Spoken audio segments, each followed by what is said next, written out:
Imagine stepping into one of the most lavish palaces the world has ever seen. Gilded halls, glittering chandeliers, and enough silk and satin to wrap the globe. Twice. But take a deeper breath and you'd be hit with a stench so foul it could wilt a bouquet of roses at 20 paces. Yes, welcome to the Grand Palace of Versailles in the 17th century. A place where beauty met brutality, elegance, danced with filth, and royal women for all their jewels and titles endured a hygiene horror show. You won't believe. Today we dive headfirst, metaphorically, thank goodness, into the shockingly unsanitary lives of noble women at the height of French royal power. These are the 5 worst hygiene habits of royal women. And you're not ready. If you were a bathing woman of noble birth in 17th century France, you were expected to display grace, charm, and flawless fashion. But when it came to personal hygiene, things took a rather unpleasant turn. Because bathing, the very thing we associate with cleanliness today, was often avoided like the plague. You see, the science of the time hadn't caught up with common sense. Doctors believed that warm water was not your friend but your enemy. They thought it dangerously opened your pores to disease-inviting and unseen threats that lurked in the air. Add to this the powerful voice of the church, which condemned bathhouse as dens of vanity and temptation, and what you had was an entire culture slowly turning its back on water. Women didn't have private baths or the luxury of daily showers. In fact, they rarely bathed at all. A full body wash was considered unnecessary, risky, or even sinful. Instead, most nobles, including royal women, would use a damp cloth to wipe their hands, faces, and perhaps their necks. But these weren't water-soaked towels.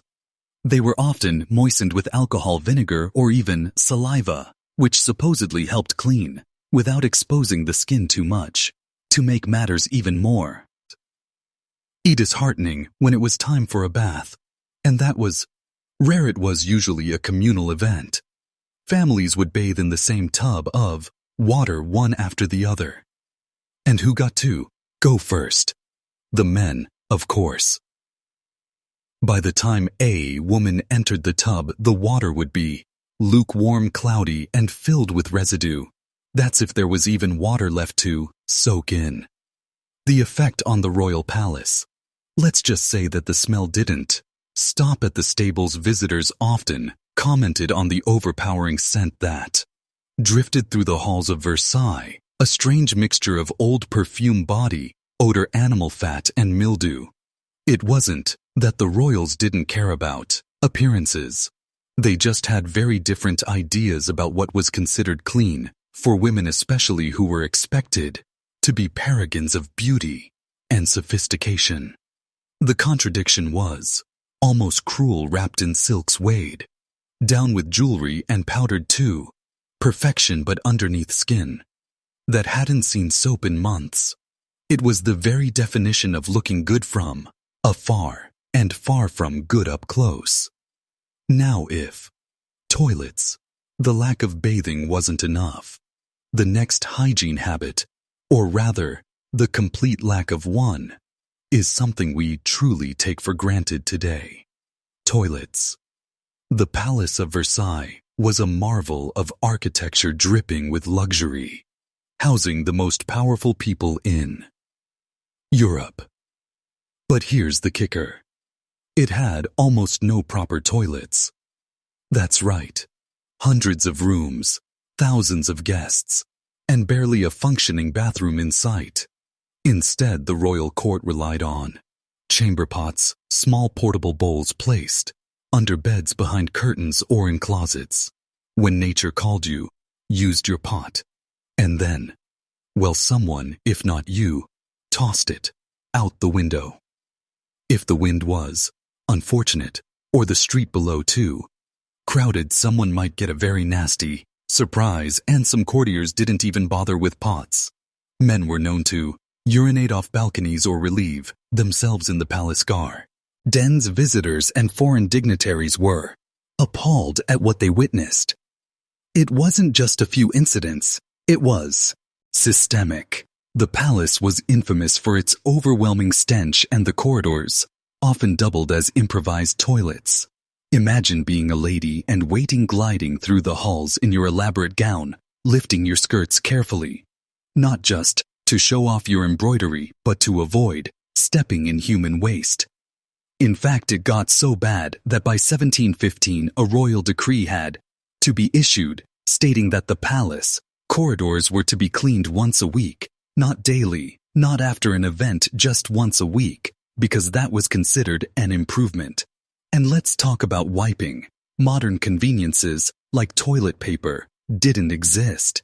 Instead, people used cloth, scraps, leaves, straw, or in desperate cases their own hands. Washing up afterward was minimal, if at all. And when your waste disposal system was a window, and your cleaning method was questionable at best, well, it's no wonder parasites and disease ran rampant. Wigs. If Versailles was the heart of Europe's fashion obsession, its pulse beat strongest in the wigs and hairstyles of royal women. These weren't just everyday hairdos. These were architectural achievements. Hairstyles towered feet above the head, adorned with ribbons, pearls, miniature gardens, and even tiny ships. That's right, ships, realistic replicas set atop a woman's head, riding the waves of powdered curls. To achieve such scale, women stuffed their hair with everything from wire frames and horsehair to padding made of wool or cotton. Then once the basic form was achieved, they applied liberal amounts of pomade made from animal fat, particularly beef tallow. This helped mold and hold the style in place. But that grease also made for a warm, sticky, and very attractive home for lice, because women didn't wash their hair often, and certainly didn't remove their elaborate wigs for casual cleaning. Lice infestations were not just common, they were expected. Entire colonies of the little critters thrived within those towering styles. Ladies of the court used special tools, long-handled silver lice claws, to scratch their itchy scalps without ruining their appearance. These claws were delicately ornate and often brought to dinners or social events, where a woman might pause between sips of wine to give her head a discreet scratch. Despite the discomfort, no one dared skip the fashion parade. In the rigid hierarchy of court life, appearance was power, and to appear out of fashion or poorly dressed was to risk losing your status. Even if your scalp was crawling with lice and your hair reeked of old fat, the show had to go on. Wigs weren't just uncomfortable and unsanitary, they were also dangerous. Some were so heavy they caused chronic neck pain. Others caught fire from nearby candles. But all were the price of maintaining one's position at court. For poor women, there was no such burden. They simply shaved their heads to avoid lice altogether. But for noble women, their hair was their crown, even if it was hiding a whole ecosystem underneath. Food.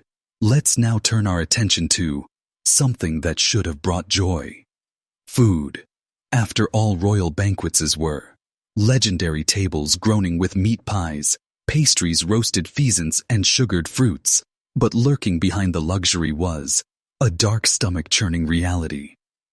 The royal kitchens weren't immune to the palace's sanitation issues. In fact, they were often the victims of them. The plumbing system at Versailles was so poor that raw sewage would sometimes back up into the cooking areas. It's been reported that at least once wastewater reached the private kitchen of Queen Marie Antoinette. The impact on food safety was devastating. Without proper refrigeration, ventilation, or waste removal, contamination was common. Meat spoiled quickly. Fruits and vegetables were left out for days. Pests roamed freely, and yet the cooks had no choice but to carry on serving potentially hazardous meals to the highest ranks of society. The consequences: gastrointestinal distress was rampant. Diarrhea, vomiting, and infections were common, but the most horrifying were the parasites. Royal courtiers were frequently infected with intestinal worms, especially tapeworms, thanks to undercooked meats and filthy kitchen conditions. Even the mighty Louis XIV wasn't spared.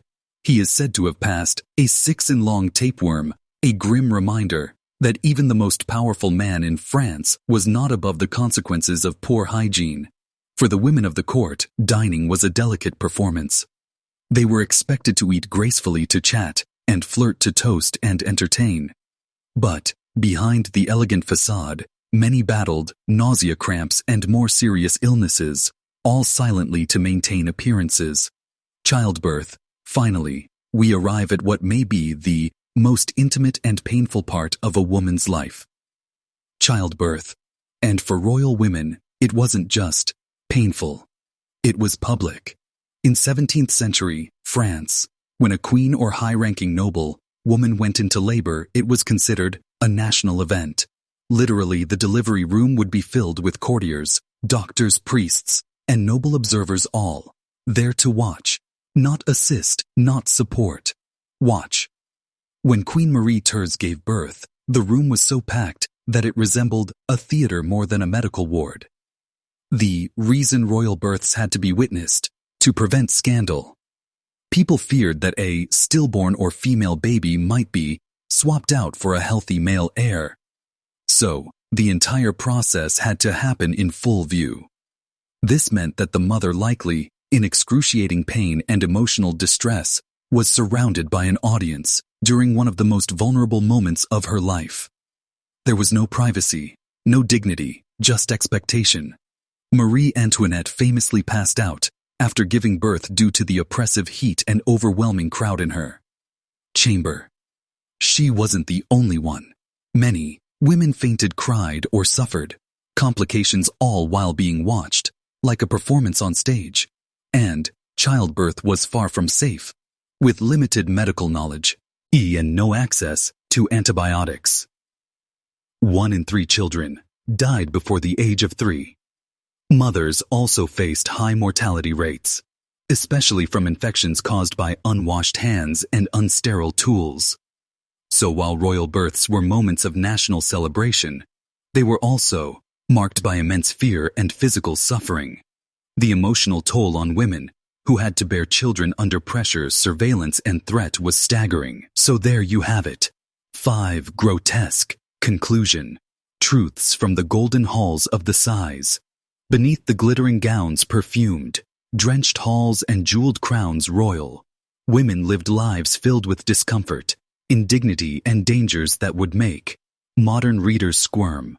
They were the faces of grace and sophistication in public, but in private they scratched, suffered, and survived in ways history often forgets to mention.